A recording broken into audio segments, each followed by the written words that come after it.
ओम शांति। 21 अक्टूबर 2025 की मुरली से सुनते हैं बाबा के आज के अनमोल मधुर महावाक्य। मीठे बच्चे, सवेरे सवेरे उठ बाबा से मीठी मीठी बातें करो। विचार सागर मंथन करने के लिए सवेरे का टाइम बहुत अच्छा है। मीठे बच्चे, सवेरे सवेरे उठ बाप से मीठी मीठी बातें करो। विचार सागर मंथन करने के लिए सवेरे का टाइम बहुत अच्छा है। प्रश्न: भक्त भी भगवान को सर्वशक्तिवान कहते हैं और तुम बच्चे भी, लेकिन दोनों में अंतर क्या है? उत्तर: वह कहते भगवान तो जो चाहे वह कर सकता है, सब कुछ उसके हाथ में है। लेकिन तुम बच्चे जानते हो, बाबा ने कहा है मैं भी ड्रामा के बंधन में हूँ। ड्रामा सर्वशक्तिवान है। बाप को सर्वशक्तिवान इसलिए कहा जाता क्योंकि उनके पास सर्व को सद्गति देने की शक्ति है। ऐसा राज्य स्थापन करता जिससे कभी कोई छीन नहीं सकता। ओम शांति। किसने कहा? बाबा ने। ओम शांति। यह किसने कहा? दादा ने। अब तुम बच्चों ने यह पहचाना है, ऊंच से ऊंच की महिमा तो बहुत भारी है। कहते हैं सर्वशक्तिवान है तो क्या नहीं कर सकते। अब यह भक्ति मार्ग वाले तो सर्वशक्तिवान का अर्थ बहुत भारी निकालते होंगे। बाप कहते हैं ड्रामा अनुसार सब कुछ होता है, मैं कुछ भी करता नहीं हूँ। मैं भी ड्रामा के बंधन में हूँ। सिर्फ तुम बाप को याद करने से सर्वशक्तिवान बन जाते हो। पवित्र बनने से तमो प्रधान से सतो प्रधान बन जाते हो। बाप सर्वशक्तिवान है, उनको सिखलाना होता है। बच्चे, मुझे याद करो तो विकर्म विनाश हो जाएंगे, फिर सर्वशक्तिवान बन विश्व पर राज्य करेंगे। शक्ति नहीं होगी तो राज्य कैसे करेंगे? शक्ति मिलती है योग से, इसलिए भारत का प्राचीन योग बहुत गाया जाता है। तुम बच्चे नंबरवार याद कर और खुशी में आते हो। तुम जानते हो हम आत्माएं बाप को याद करने से विश्व पर राज्य प्राप्त कर सकते हैं। कोई की ताकत नहीं जो छीन सके। ऊंच से ऊंच बाप की महिमा सब करते हैं, परंतु समझते कुछ नहीं।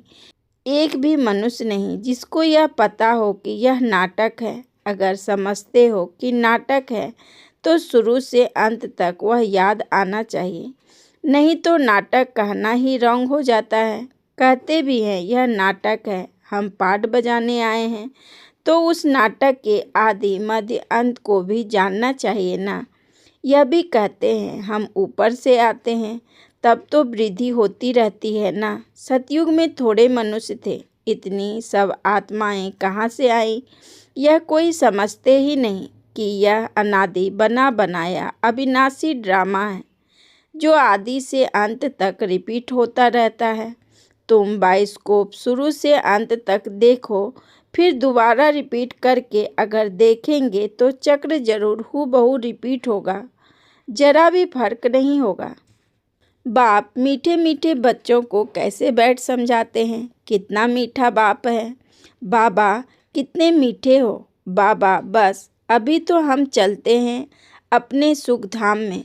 अभी यह मालूम पड़ा है कि आत्मा पावन बन जाएगी तो दूध भी वहाँ पावन मिलेगी। श्रेष्ठाचारी माताएं बहुत मीठी होती हैं, समय पर बच्चे को आपे ही दूध पिलाती हैं। बच्चे को रोने की दरकार नहीं होती। ऐसे ऐसे यह भी विचार सागर मंथन करना होता है।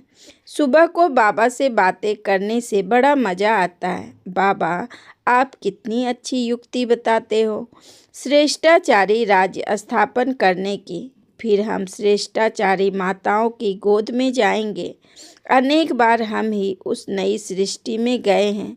अभी हमारे खुशी के दिन आते हैं। यह खुशी की खुराक है, इसलिए गायन भी है।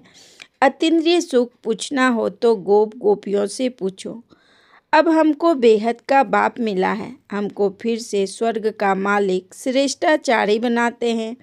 कल्प कल्प हम अपना राज्य भाग लेते हैं, हार खाते हैं, फिर जीत पाते हैं। अभी बाप को याद करने से ही रावण पर जीत पानी है, फिर हम पावन बन जाएंगे। वहाँ लड़ाई दुख आदि नाम ही नहीं, कोई खर्च नहीं।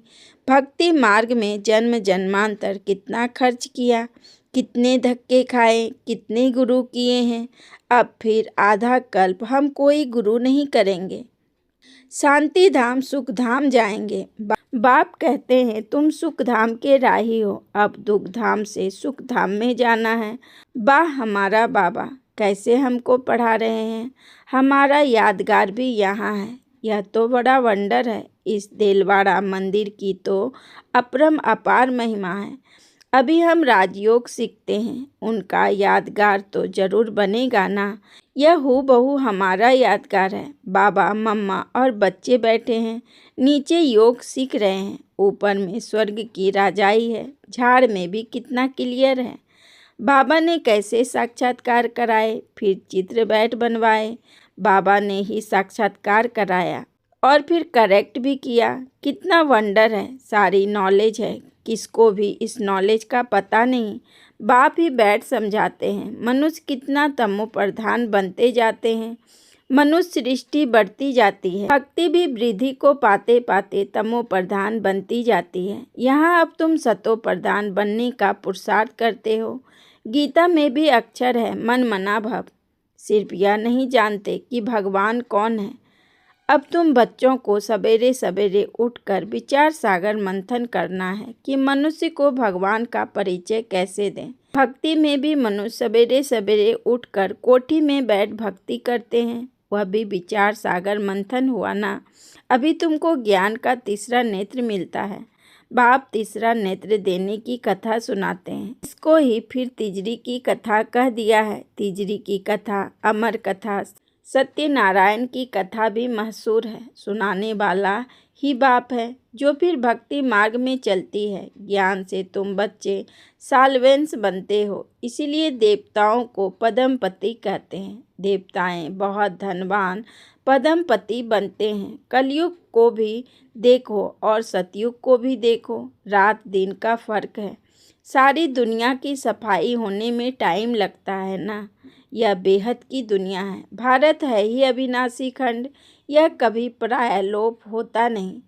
एक ही खंड रहता है आधा कल्प, फिर और खंड इमर्ज होते नंबरवार। तुम बच्चों को कितना ज्ञान मिलता है। बोलो वर्ल्ड की हिस्ट्री ज्योग्राफी कैसे चक्र लगाती है, आकर समझो। प्राचीन ऋषि मुनियों का कितना मान है, परंतु वह भी सृष्टि के आदि मध्य अंत को नहीं जानते। वह हठ योगी है। हाँ, बाकी उसमें पवित्रता की ताकत है, जिससे भारत को थामते हैं, नहीं तो भारत पता नहीं क्या हो जाता। मकान को पोची आदि लगाई जाती है ना, तो शोभा होती है। भारत महान पवित्र था, अब वही पतित बना है। वहाँ तुम्हारा सुख भी बहुत समय चलता है। तुम्हारे पास बहुत धन रहता है। तुम भारत में ही रहते थे, तुम्हारा राज्य था, कल की बात है। फिर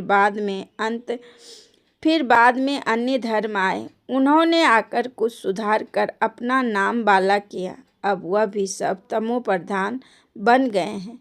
अब तुम बच्चों को कितनी खुशी होनी चाहिए। यह सब बातें नए को नहीं सुनानी है, पहले पहले तो बाप की पहचान देनी है। बाप का नाम रूप देश काल जानते हो। ऊंचते ऊंच बाप का पाठ तो मशहूर होता है ना। अभी तुम जानते हो, वह बाप ही हमको डायरेक्शन दे रहे हैं। तुम फिर से अपनी राजधानी स्थापन कर रहे हो। तुम बच्चे मेरे मददगार हो। तुम पवित्र बनते हो। तुम्हारे लिए पवित्र दुनिया जरूर स्थापन होनी है। तुम यह लिख सकते हो कि पुरानी दुनिया बदल रही है, फिर यह सूर्यवंशी चंद्रवंशी राज्य होगा, फिर रावण राज्य होगा। चित्रों पर समझाना बहुत मीठा लगता है। इनमें तिथि तारीख सब लिखा हुआ। भारत का प्राचीन राजयोग माना याद से विकर्म विनाश होते हैं और पढ़ाई से स्टेट मिलती है। दैवी गुण धारण करने हैं। हाँ, इतना जरूर है, माया के तूफान आएंगे। सवेरे उठकर बाबा से बातें करना बड़ा अच्छा है। भक्ति और ज्ञान दोनों के लिए यह टाइम अच्छा है। मीठी मीठी बातें करनी चाहिए। अभी हम श्रेष्ठाचारी दुनिया में जाएंगे। बूढ़ियों के दिल में तो यह रहता है ना कि हम शरीर छोड़ गर्भ में जाएंगे। बाबा कितना नशा चढ़ाते हैं। ऐसी ऐसी बातें बैठकर करो तो भी तुम्हारा जमा हो जाएगा। शिव बाबा हमको नरकवासी से स्वर्गवासी बना रहे हैं। पहले पहले हम आते हैं। सारा ऑलराउंडर पार्ट हमने बजाया है। अब बाबा कहते हैं इस छीछी चोले को छोड़ दो, देश सहित सारी दुनिया को भूल जाओ। यह है बेहद का संन्यास। वहाँ भी तुम बूढ़े होंगे तो साक्षात्कार होगा। हम बच्चा बनते हैं, खुशी होती है। बचपन तो सबसे अच्छा है। ऐसे ऐसे सवेरे बैठ विचार सागर मंथन करना है। पॉइंट्स निकलेगी तो तुमको खुशी होगी। खुशी में घंटा 1.5 घंटा बीत जाता है। जितनी प्रैक्टिस होती जाएगी उतनी खुशी बढ़ती जाएगी। बहुत मज़ा आएगा। और फिर घूमते फिरते याद करना है। फुर्सत बहुत है। हाँ, विघ्न पढ़ेंगे, उसमें कोई शक नहीं। धंधे में मनुष्य को नींद नहीं आती। सुस्त लोग नींद करते हैं। तुम जितना हो सके शिव बाबा को ही याद करते रहो। तुमको बुद्धि में रहता है। शिव बाबा के लिए हम भोजन बनाते हैं। शिव बाबा के लिए हम याद करते हैं। भोजन भी शुद्धि से बनाना है। ऐसी चीज ना हो जिससे खिटपिट हो जाए। बाबा खुद भी याद करते हैं। अच्छा, मीठे मीठे सिक्की लदे बच्चों प्रति माता पिता बाप दादा का याद प्यार और गुड मॉर्निंग। रूहानी बाप की रूहानी बच्चों को नमस्ते। हम रूहानी बच्चों की रूहानी बाप दादा को पदम गुना नमस्ते नमस्ते नमस्ते। Good morning. शुक्रिया बाबा, शुक्रिया। धारणा के लिए मुख्य सार। नंबर 1, सवेरे सवेरे उठकर बाप से मीठी मीठी बातें करनी है। रोज खुशी की खुराक खाते हुए अतीन्द्रिय सुख का अनुभव करना है। नंबर 2, सतयुगी राजधानी स्थापन करने में बाप का पूरा मददगार बनने के लिए पावन बनना है। याद से विकर्म विनाश करने हैं। भोजन भी शुद्धि से बनाना है। वरदान, दिव्य गुणों के आवाहन द्वारा अब गुणों की आहुति देने वाले संतुष्ट आत्मा भव। दिव्य गुणों के आवाहन द्वारा सर्व अवगुणों की आहुति देने वाले संतुष्ट आत्मा भव। विस्तार में बाबा ने कहा, जैसे दीपावली पर विशेष सफाई और कमाई का ध्यान रखते हैं, ऐसे आप भी सब प्रकार की सफाई और कमाई का लक्ष्य रख संतुष्ट आत्मा बनो। संतुष्टता द्वारा सर्व की दिव्य गुणों का आवाहन कर संतुष्टता द्वारा सर्व दिव्य गुणों का आवाहन कर सकेंगे। फिर अब गुणों की आहुति स्वतः हो जाएगी। अंदर जो कमजोरियां, कमियां, निर्बलता, कोमलता रही हुई है, उन्हें समाप्त कर अब नया खाता शुरू करो और नए संस्कार के नए वस्त्र धारण कर सच्ची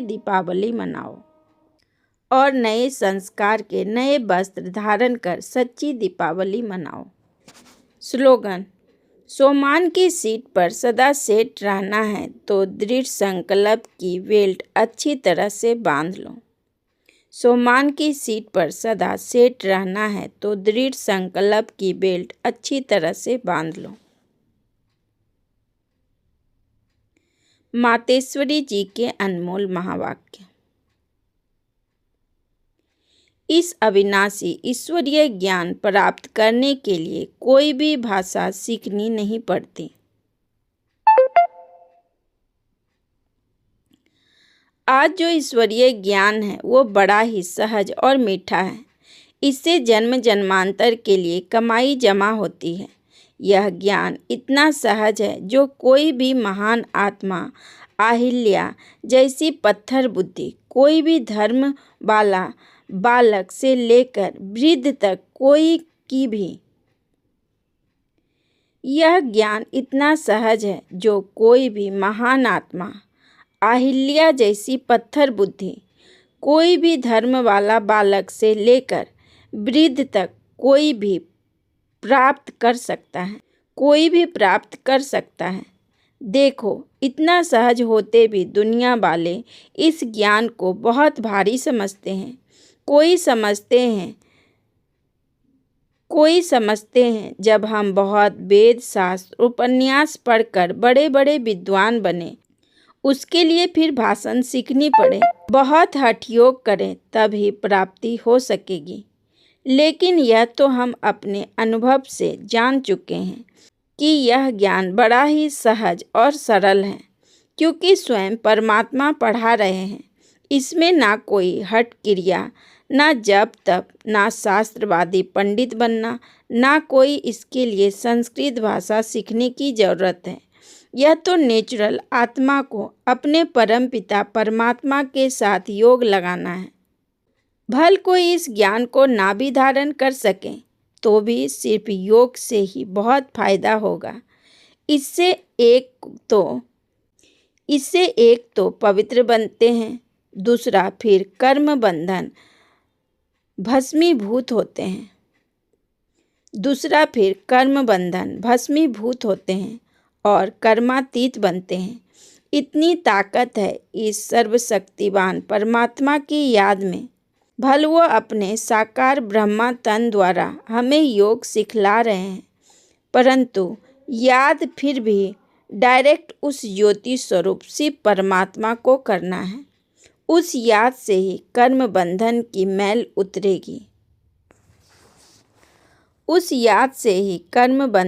मैल उतरेगी। अच्छा, ओम शांति, ओम शांति, ओम शांति।